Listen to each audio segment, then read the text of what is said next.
Digital Lost, Chapter 2.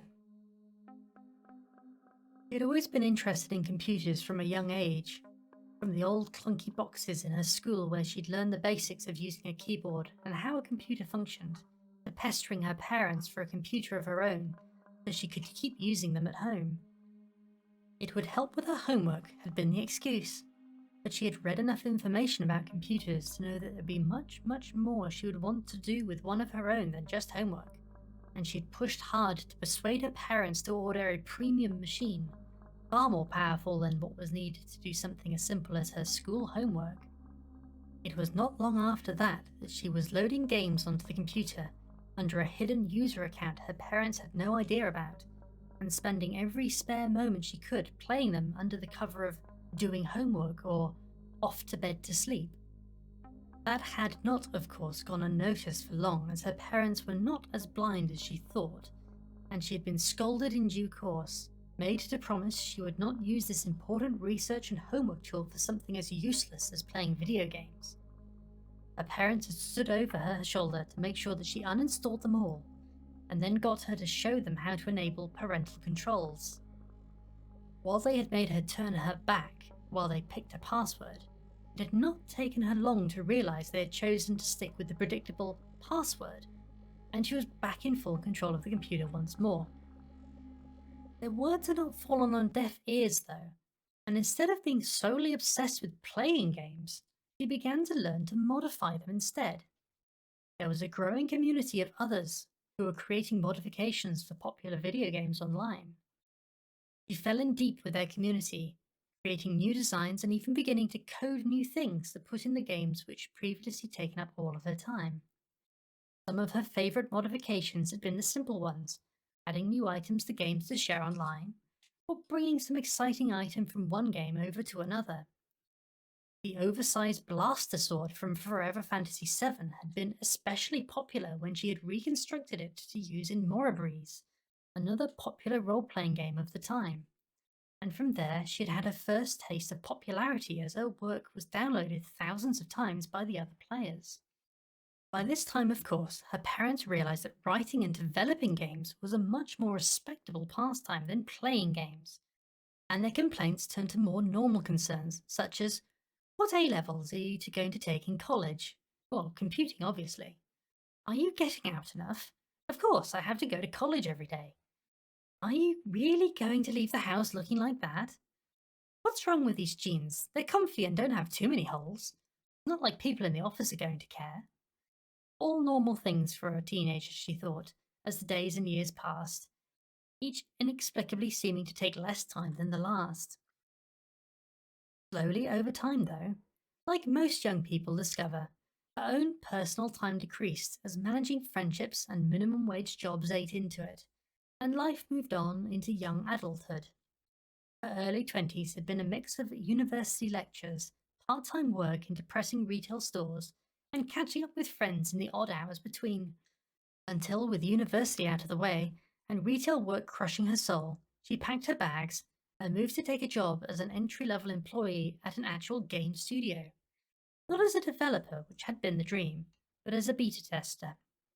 Instead of working to make the games of her dreams, day after day was filled with testing every aspect of somebody else's work and cataloguing every obscure fault or bug in the code. The work was mind-numbing at times, but still with sweet relief from working in retail, and she spent the next few years trying her best to work up within the company to better positions, even being brought into the developer department to help on some of the artwork and bug fixing during crunch time, when it was all hands on and nobody got a wink of sleep each night as they struggled to meet short deadlines. In her own way, she loved to look back on the hectic days of her early career, where every day she learned a new skill or developed a new understanding of creating digital works of art. In time, she worked up to better roles, and began to finally make a comfortable living for herself as a department manager, where she could teach the things she had learned to her team to help them build the things she used to do herself. With the more steady work she had, time to build some real lifelong friendships as well as reconnecting with friends from her university days, until she struck on her passion project, which took over her world. In the computer industry, consumer virtual reality equipment had been improving over the last few preceding years. It would occasionally look as though it would come to the mainstream audience or break new ground with new tools to present the virtual worlds that were as immersive as possible to the user, but they would always seem to come to nothing in those efforts. In an evening of late night internet browsing, she had hit on a technical research white paper for medical brain scanning equipment and decided that this might just be the thing to take virtual reality games to the next level. And before she knew it, packages of parts and equipment were showing up at her door after a few sleepless nights of online shopping, including a few pieces that she had found in some obscure eBay listings. This new project absorbed her in a way she had not felt like since her earliest days in computing, and through a series of trial and error tests as well as many, many hours of work, she constructed her first alpha headset. It was an amateur construction, copying many points from other virtual reality headsets, but set up with special pads to read her thoughts, and the best virtual reality lenses she could get to work.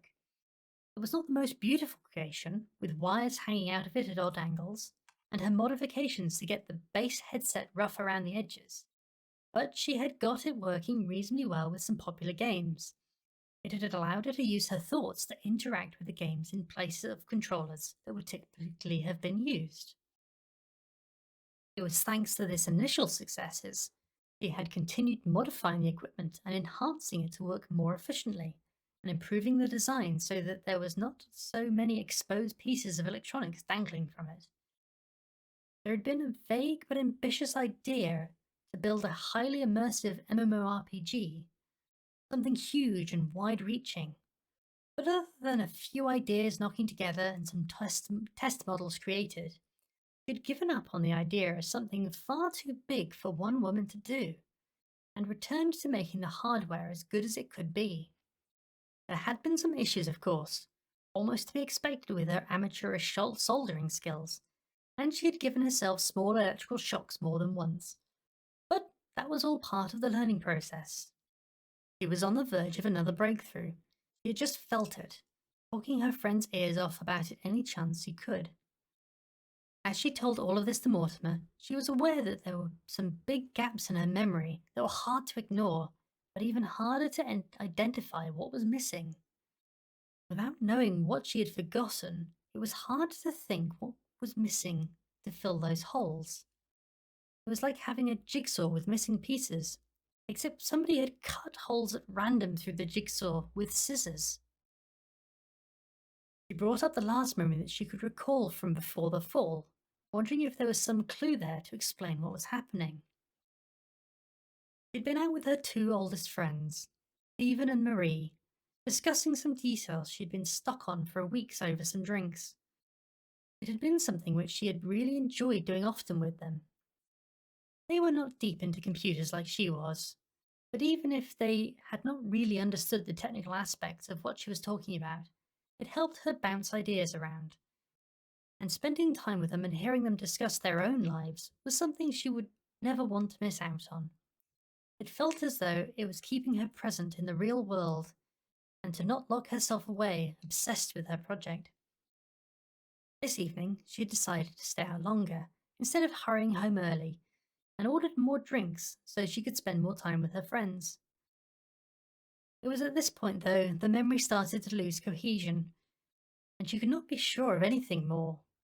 What happened between the bar and her waking up mid-air in the strange digital void was not something she could recall, despite racking her head over it. With her mostly one-sided talk completed, they both sat in silence for a long moment. Mortimer broke the silence first. So, you clearly remember your life in extensive details about yourself, and yet it seems like the one thing missing is what you look like and what your name is. Mortimer leaned forward as if to put emphasis on this last point. She nodded as he continued. And from your perspective, right now, you are in a video game you used to play when you were a child. Which to you would make you a player in my world? I guess that makes as much sense as it can do in the situation, she shrugged. He slapped his knee and let out a bark of laughter. Then that settles it. It will be my job to help you any way I can. And the first thing I can help with will be to help you find a name. Surely once you have find that, everything else will fall into place for you. His sincerity touched her, and she finally smiled properly. And I propose we will just have to call you Player until we know better, Mortimer continued. I think we might have to try something different. Player is a bit of an odd name to go by. Mortimer laughed. Well, I guess if anybody has a right to pick a name for themselves, it would be you. She looked around the room, searching for some inspiration, not really sure where to start. Picking a name was one of the things she found impossible to do sometimes. Chair, lamp, painting. Her eyes roamed about the room looking for inspiration. She'd always had the same trouble when it came to naming characters in Demons and Dojos with her friends, and she purposely skipped planning meetings at work where the subject of character names came up to avoid it getting brought into it. Even her passion project had stuck with the name Alpha out of lack of imagination for what else she could have called it. That, though, might just do. She rolled it around in her mouth, feeling it out. Alpha, she hesitantly said out loud. Another slap of the knee. Mortimer beamed at her. Alpha? Why, that's a fine name. The enthusiasm and confidence he exuded was infectious, and Alpha could not help but feel pleased with herself. He stood and faced her, making a short bow for effect. Then, Alpha, my dear, it is a pleasure to meet you again for the first time, and I hope to be of assistance to you in your quest to find yourself here in this digital world. Like every day in the world of My Sims, it was a clear and bright sunny day outside. Alpha sat looking out over the street in front of her, taking in the world she found herself in properly for the first time. There was not much to look at. The house itself sat in the middle of a plot of green grass, which itself was bordered by a white picket fence and surrounded by flat images of trees. Before her ran a road which disappeared off into the distance to the left and right, with a small paved path and a letterbox beside it. The house itself was a reasonable size, 2 stories tall, and certainly big for a single bachelor like Mortimer. The decor was very plain, though, with simple wood panel walls painted white. It was one of the first things she would change on starting one of these default houses when she was the player. It had taken over a day for her to leave the house for the first time since she arrived. The first few hours had passed with a few more vain attempts at finding the edges of her headset to pull it off her head, just in case she had not tried hard enough before, but that had proven pointless.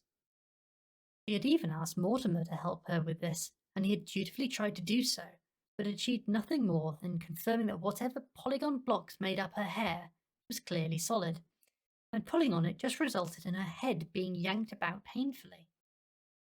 With that unlikely chance being fully exhausted, she retreated to a spare room in the house to sit and try to meditate, to try and clear her mind of the questions which were bouncing about in her head. How did she get here? Who was she? All things which now she had no way to answer.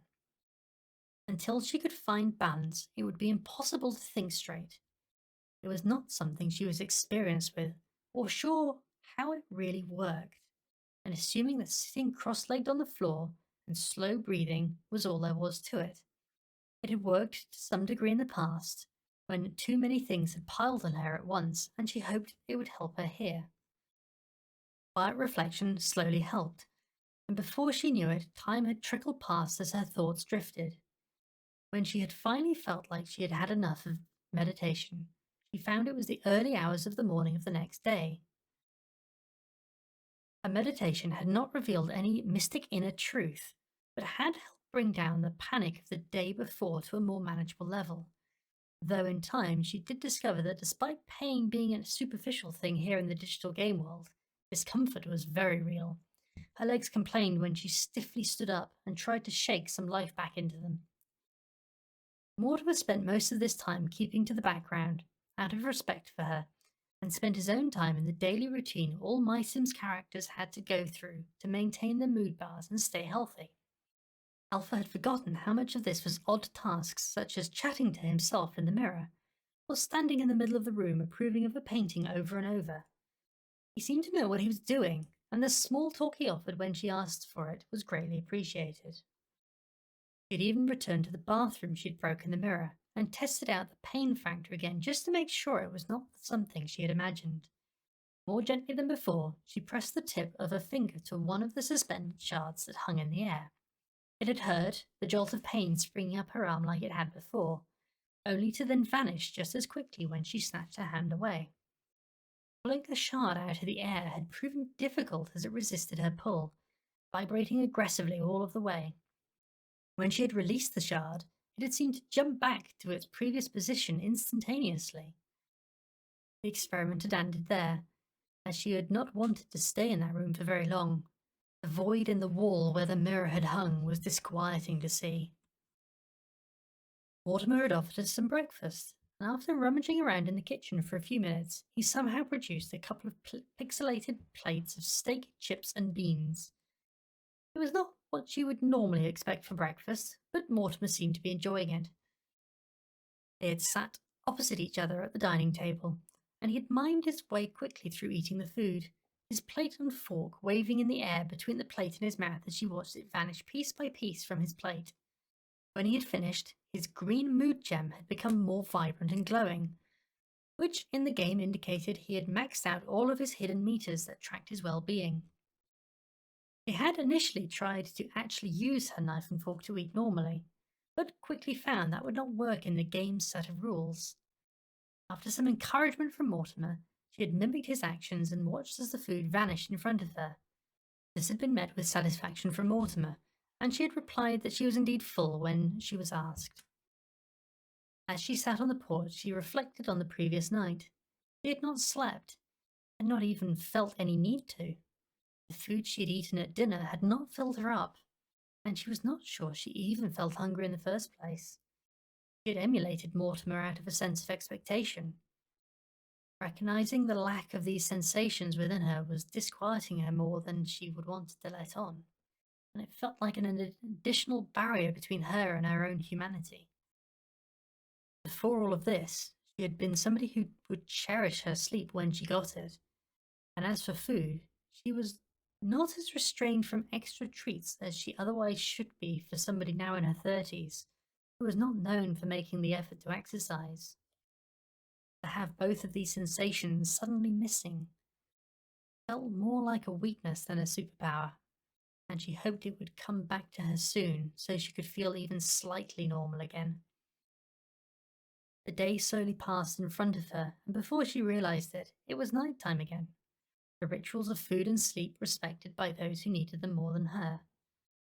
As Mortimer slept, Alpha decided it was time to explore. She felt like she had been in a daze and needed to do something to break herself out of it before things moved on without her.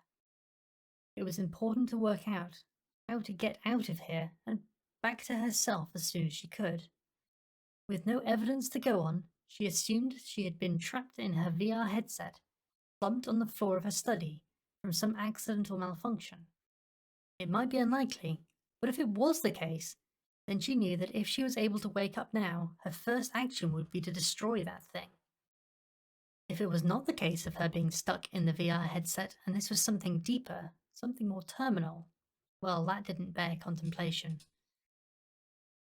She began to walk around the house, getting an idea of what was around her.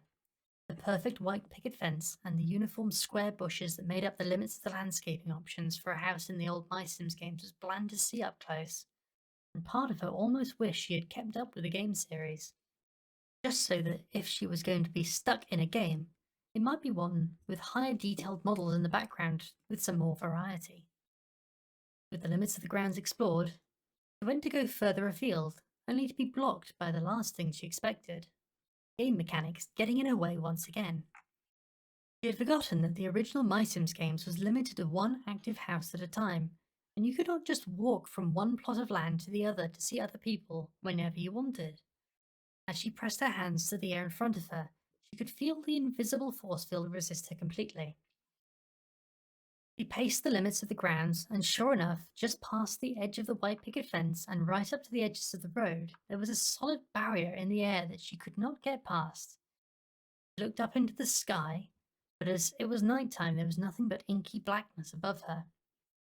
This was an unfortunate normality for a video game, but as the player would never be able to look into the sky in game, so the creators would never need to actually spend time creating details like a sky. It was disturbing to look at, and she spent her time focusing on the little details of the house, hoping something would come to her intuitively if she just gave it long enough to happen as she poked the barrier all around the house. Maybe there was a way over the top of the barrier, but for the moment she could not think of a way to get up there to find out for herself. As the morning came, or to be more accurate, the sky turned from pitch black to a pale blue and the world lit up below it, he went back inside to see if Mortimer had finished getting his required 8 hours of sleep and found him busy in the kitchen. "Good morning," Mortimer greeted her. "Did you sleep well last night?" She nodded, feeling it would not do to burden Mortimer with more of her current worries. "That's good," he said with a cheered expression.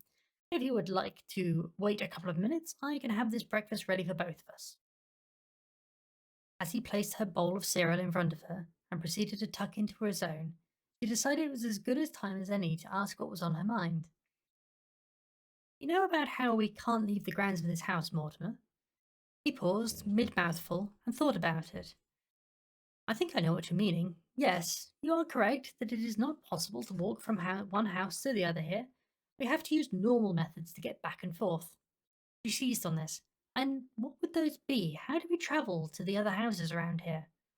"Why, it is simple. We just have to call each other and invite each other over." The simplicity of it caught her off guard, and she just blinked at him owlishly. "Would it not be the same for you as a human, Alpha? I would expect you have to call your friends on the phone and ask them if you can visit before you do so."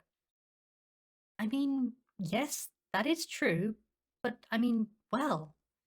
He paused, looking for the right words. "What if you just want to go for a walk or go somewhere else?" Mortimer cocked an eyebrow at this. "You mean like work, I presume?" "There are not really many other places to go here.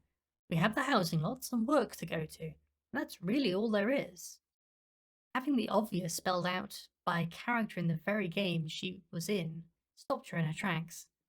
Of course, there were no other places to go here. If this really was the same game which she had played all those hours when she was younger, then it was limited to what was in the game all those years ago. And that included a single house being active at a time, in a neighbourhood made up of only a dozen houses. She had to start somewhere though, otherwise the stress of being stuck in this place would overtake her again. In that case, she tried to sound positive about it. "Can we invite someone else over?" Mortimer paused for a moment to think about it. "I don't see why not. It might do you good to meet the neighbours if you're here for a while." Keeping her face straight, she tried not to show that that last comment was getting to her. "Yeah, that would be a good start. Get to know the neighbours," she tailed off lamely. Her food had turned bad while they were talking, in accordance with the game's rules once more. Mortimer had offered to remake it for her, but after repeated insistence that she would do it, and would tidy up for him, she convinced him to go and get himself ready for guests. She was excited to meet other My Sims after all, and it would be good to start early before the day inevitably slipped away from them. It had been an excuse to avoid the subject of food once again, as she had still not felt any urge to eat, and the unfamiliar sensation of the previous attempt that had caused in her was unsettling. At least cleaning up was easier in game than it was in real life, she thought as she opened the bin in the kitchen. Dumping the plates into the kitchen bin, it suddenly appeared full, and tiny digital fly sprites buzzed around it. Waving a hand over it, which seemed to be the main way to interact with things here, a bag of rubbish appeared in her hand. It would need to be taken outside to the main bin where all rubbish would then disappear. She wandered through the house, keen to dispose of the rubbish as quickly as possible. And by the front door was Mortimer, who was looking at the phone intently. "What are you doing?" Alpha asked. Glancing over at her, he smiled. "Why, I'm just looking through the address book to decide which neighbour I should invite over for you to meet. There are so many interesting people to choose from, and I wanted to make a good first impression for you. He waved his hand to the phone in front of him, showing her what looked to be a classic wired handset hung on the wall. She looked at it, and then back to him, and back to the phone. What am I looking at? The phone? Mortimer did a double take himself, before seeming to realize something, and beckoned her over to come next to him. As she approached, it became clear what he had meant, as a ghostly floating UI appeared in the air above the phone, with a list of photos and names of other MySims. There was John Sender, the bald, athletic default MySim. There was Mindy Maxim, the fashionable default MySim. She continued to flick down the list. Just seeing the list had made her remember something, and she'd almost dreaded to see it. At the bottom was a profile that looked identical to Mindy, but with the name Mummy. Alpha really knew she struggled at naming things, and that had been the same when she was younger. Unable to name her own MySims, she'd resorted to Mummy to start her MySims family. It was not someone she wanted to see right now, though. The thought of interacting with not just a MySim, but a MySim she herself had made was too much of an existential crisis to deal with. Maybe it was something to worry about later. She flicked back up the list and tapped the icon for Dexter Ortol, one of the default MySims who was a computer scientist, if she remembered correctly. Ah, good old Dexter, Mortimer nodded in approval. He would make fine company. The phone rang, and Mortimer began chatting away enthusiastically in MySimlish. After a moment, Alpha left him to dispose of the rubbish bag outside in the main bin. Back inside was a happy-looking Mortimer, who was running around the house straightening pictures on the wall and buffing the furniture in anticipation of his guest. It didn't take long as there was a knock on the door, and without thinking, Alpha opened it. On the other side was a MySim who looked remarkably similar to Mortimer, but with ginger hair and a full beard. His clothes were the main standout difference, and he was wearing the low-quality, dirty clothes set, with an untidy white t-shirt and jeans with the sorts of holes that looked unintentional. He stepped inside and greeted Alpha with an outstretched hand. "Tu Matsulu?" She froze in the process of taking his hand. That was not something she had considered enough. Of course he would still be speaking MySimish, and she could not understand it. It had made sense, and it was almost preferable to find that Mortimer had gained the ability to understand her, instead of her magically learning to understand an NPC language. The moment dragged on as she struggled with this little mental conflict, and their hands mere inches away from each other. Dexter seemed unable to move, though, and kept his hand out rigidly, waiting for her to complete the small social action he had begun. Mortimer arrived in time before she completely froze up, and burst into a round of MySimish, taking Dexter's hand and pumping it enthusiastically. "Mortimer, I can't understand him," Alpha muttered. "Indeed, that is unfortunate, but not unexpected.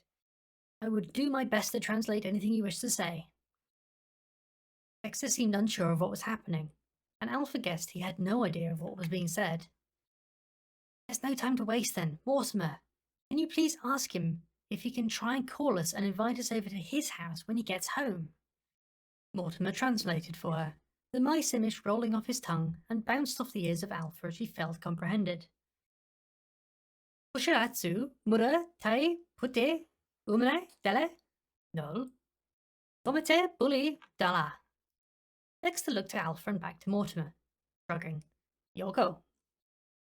The conversation carried on for some time, Alpha standing to the side, trying her best to hold in her impatience as it dragged on and on. Eventually, Dexter suddenly cheered, waving his arms in the air, turned and left the house without another word. Alpha blinked in confusion as the door swung shut. What did he say? And what on earth was that about? "Oh, well, in short, he says he will certainly help us in our endeavour, and will call the moment he can when he has returned home." Wait, it took all of that time to get him to say that? Mortimer looked a little embarrassed and pressed his hands together. "Well, most of it was me chatting him up to make him want to be my friend first. Otherwise, he would not have invited a stranger." "Ha!" Alpha chuckled into her hand. "You've been chatting him up all this time?" "Oh, well, of course. You can only invite your friends over. It's perfectly normal. Mortimer said, looking slightly embarrassed. They'd been waiting now for what seemed like hours. Mortimer had retreated to the sitting room and was watching the TV, which flashed the same 10 images on the screen over and over, while a stream of mice image spilled out of it.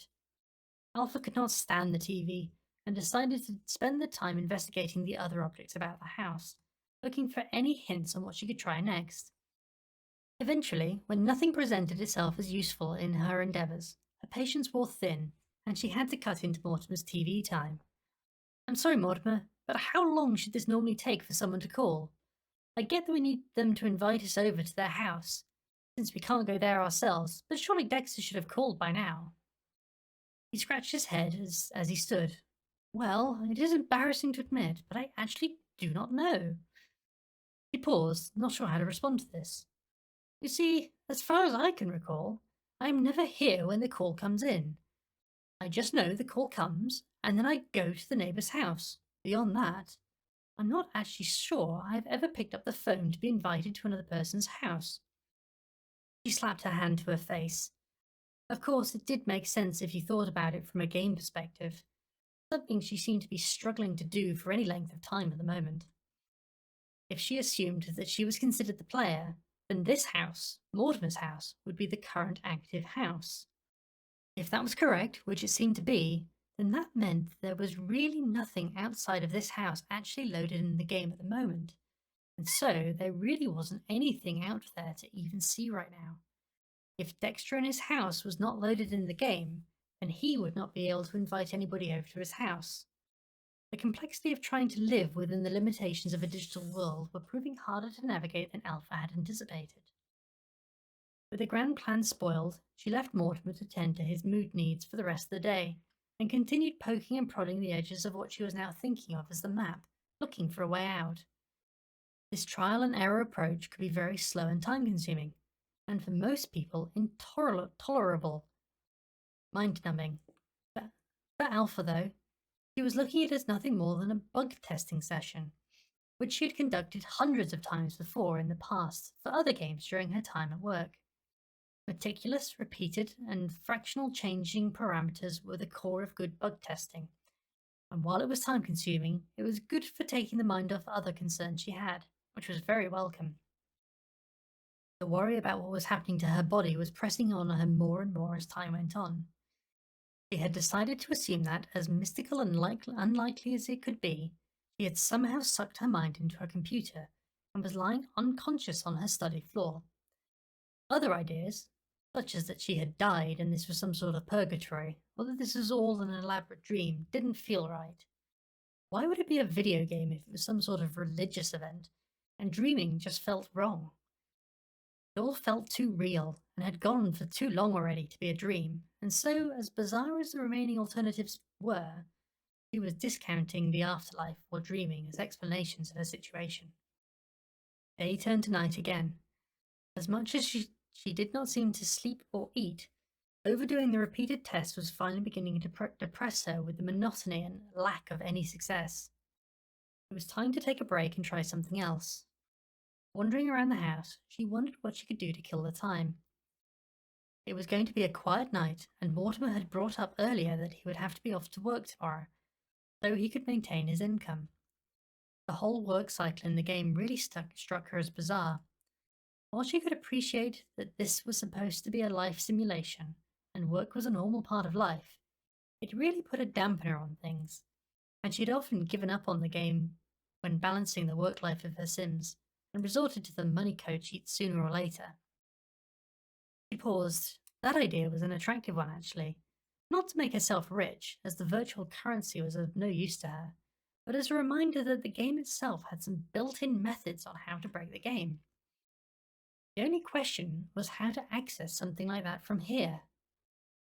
She started interacting with the kitchen equipment as her mind wandered, pulling food from the fridge and placing it in the oven to create breakfast for Mortimer. Although Mortimer had made it seem easy, she quickly realized it was not quite so simple as just placing food in the oven. Before she realized what had happened, it disgorged a black mess on the floor, the game's way to show her she had cooked it wrong. She stared at it. How could I mess this up? It's not as if I could mix it wrong or something. It's just waiting for a cooking bar to fill up. The black mess was dropped in the bin and she tried again, more out of curiosity than anything. Over and over, right before the cooking bar filled up, the oven would deposit the blackened mess on the floor again. It didn't make sense, she thought. The cooking bar should at least fill before the oven dropped out the burned food. She sat at the kitchen table staring at the oven. Cooking in the My Sims games was simple. You just take food of a particular monetary value from the fridge and use the oven to cook it. How quickly it would cook, or if it would fail to cook, was based entirely on your cooking stats as a My Sim. She slapped her hand to her forehead.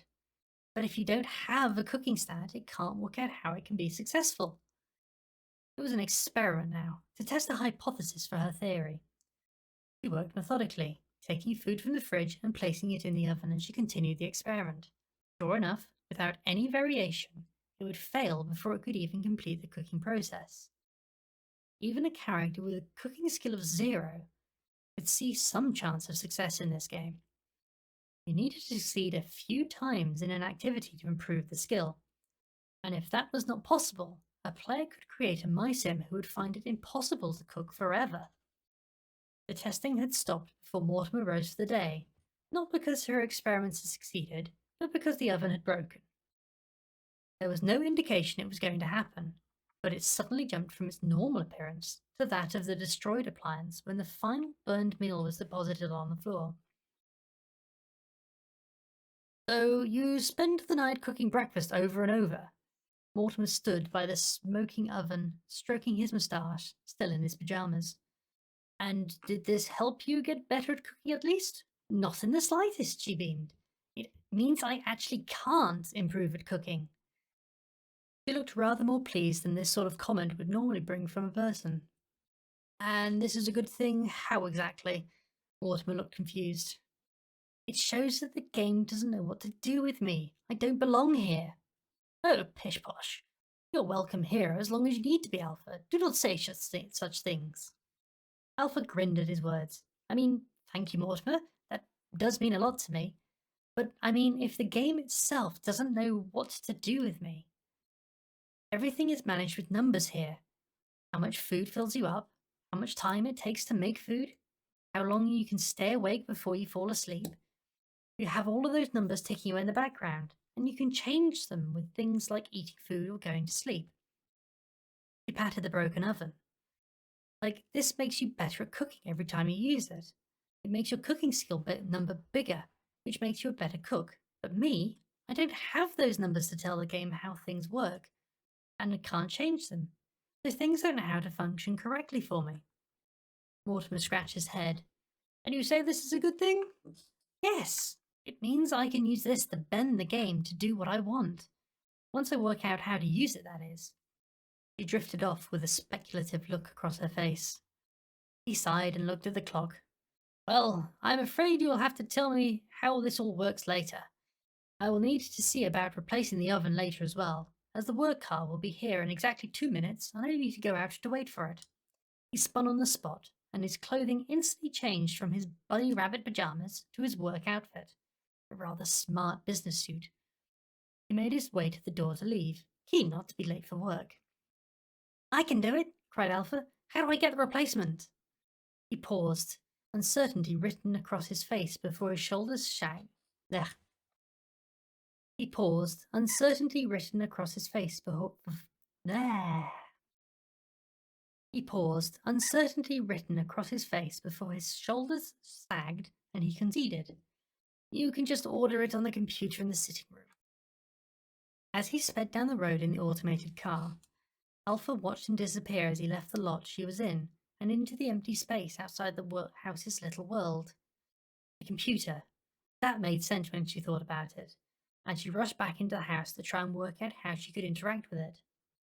Like everything in the world around her, it was low detail and pixelated when she tried to look at it closely. Tapping the keyboard didn't seem to do much at first, but with a little experimentation, she found that just sitting in the chair in front of it seemed to bring the computer to life. Pixelated loading bars filled up, and Microsoft doors appeared before her. It felt like the first really familiar thing she'd seen since this whole crazy adventure had begun, and if she could cry, she might have wiped away a tear. It was like a computer from the 90s again, and while making out things on the screen was a challenge, she happily flicked through the interweb exploration program to check out what she had access to through it. There was a momentary flicker of hope that this would be access to the actual internet where she could at least reach out to people she knew. But as she had known to expect, this was not going to be that easy. It was only imitating the internet to serve as an interface to access in-game menus. Page after page of simple, cheap household objects passed her by as she browsed the list of goods, until she realized the high-class premium items were not an option for her to select. The household finances were shown on screen, and there was not enough money to cover something like the Oven Mega Deluxe at the bottom of the list. If only she could remember the code to the money cheat. These older games always had special codes that, if entered by the player, would grant any number of effects in the game. The money cheat was something she had used thousands of times as a child, and she had to dig deep into her memories to try and recall what it could have been. It had been something you would not expect if she remembered correctly. Something about flowers? She had typed it out thousands of times when she was younger. It had become almost muscle memory at the time. She rested her hands on the keyboard, and after a moment's reflection, almost by instinct, tapped out the string of letters. /Rosebud. An ear-splitting ding sound rang out about her, as her heart attempted to lodge in her throat and her chair tipped over backwards to dump her into a heap on the floor. The volume of the code activating was certainly a lot louder than it used to be when she was on the other side of the screen. Gradually, as her heart regained a more normal rhythm and stopped trying to escape her chest, Alpha picked herself back up and checked out the new financial situation on the computer screen. Sure enough, the house had gained 1,000 my symbols, the game's currency. She clicked on the Oven Mega Deluxe on the screen, and it appeared from thin air next to her. She blinked, staring at it in surprise. It really just appear, just like that, she exclaimed, prodding it with a blue finger to confirm its existence. She tapped the screen again, and just as instantly, another oven appeared next to the first. She blinked again, realization dawning, and a slow grin spread across her face. After an hour, as her fingers ached from the repeated motion of typing, the house's money number got too large and dropped off the side of the screen. She had enough money in the house account now, and hovered her index finger over the screen. It's all in the speed. I have to beat the game, and don't give it a chance to work it out for itself. A deep breath. She was ready. She tapped the screen, and an oven appeared. She tapped it again, and another oven appeared. Picking up the pace, Alpha's hand became a blur, flicking back and forward as fast as she could move it, ovens springing into existence around her. The sitting room was filled in seconds, and moments later the ground floor was wall-to-wall ovens. They continued, unrelenting, and the first floor filled as quickly as the ground. It was moments later, with the outside spaces around the house filled, she got the answer she was looking for. What happens when you try to place an oven where there is no space to place it, but before the system has a chance to warn you it cannot be done? The oven flicked into existence where the first oven appeared, shuddered, and then blinked into the air to hover over the first. Alpha gave a little whoop of joy and redoubled her efforts, ovens spilling into existence over and over before snapping into the air where they could fit. It was only when an oven appeared protruding into the left side of her own head did she slow, half her vision filled with the dark insides of the appliance, and the cold metal of the appliance felt like it was leaching all the warmth from her. She held her breath and gritted her teeth against the draining feeling, and determined to see this to the end. She continued to tap for what felt like forever, the cold metal feeling confusing her senses, making it hard to focus, until finally she tapped the screen one final time. Instead of a satisfying audio ding of a completed purchase, which had been ringing out non-stop since she began this test, there was nothing but a digitized screech of binaric noise, and the computer froze in front of her, its monitor twitching and merging with the keyboard. The task complete, she reached up with her free hand and blindly reached for the oven that was currently sharing her space and tried to push it. It didn't move. The excitement of the moment disappeared, and she started to panic. This was not something she had considered, and with the computer as it was, she had no way to undo the purchase and make the oven disappear. She was not a claustrophobic person and generally liked small spaces, but this was different. A small seed of panic bloomed into something more as she found she could not get up either, pinned in place by the oven which was now lodged through half of her body. Her arm began to flail uselessly against the oven, the thuds deafening as they reverberated through her own pinned head, and she grasped around for anything she could reach and strike the oven in a vain hope it would do something for her situation. Her hand connected with the corrupted remains of the glitched out computer, and she screamed in shock. It felt as though she had tried to push her hand into a live toaster. Her hand whipped back away from the computer and connected with the oven hard. Watching the oven's structure fizzle and snap into a new disjointed form would have been impressive, even when seen from outside. But with her head joined with the insides of it, she only saw the warping madness crackling all around her, making it impossible to understand what was happening. Again, the snap and crackle the computer made blasted out from the disintegrating oven and deafened her. Head spinning, she sprawled on the floor, surrounded on all sides by hundreds of other identical ovens. She gave herself a moment to get her bearings as she waited for the room to stop its spinning and to take stock of what had just happened. The glitched computer was gone, and so was the offending oven. She was still in one piece, but felt as if she had been hit in the head by a lorry. Gradually, she pulled herself to her feet, and she stared around at the ovens crowding the room. The plan had been to try and summon enough ovens to see if she could use it to overload the housing plot and force open the barrier around the house. So she needed to get outside somehow and see if she could get over the barrier around the house. To do that, she'd need to get rid of some of these ovens though, and without the computer that would be a problem. She ran her thoughts over the process of purchasing and selling, as she would do on the computer, trying to remember all the details about it. She could almost picture the computer screen, where she would be able to select and sell the oven, returning it to the catalogue from where it had come. As the oven she was leaning on vanished, there was no time to take this small detail in as she overbalanced and landed once again on the floor. Falling over was becoming all too common, she thought as she lay on the ground. She considered what had just happened. I just used the computer by thinking about it. That did not make much sense as she reflected on the idea. Her hand came up and touched the oven next to her, and it too vanished. I just used the computer by thinking about it. The thought made her giddy with excitement. The next oven disappeared at her touch.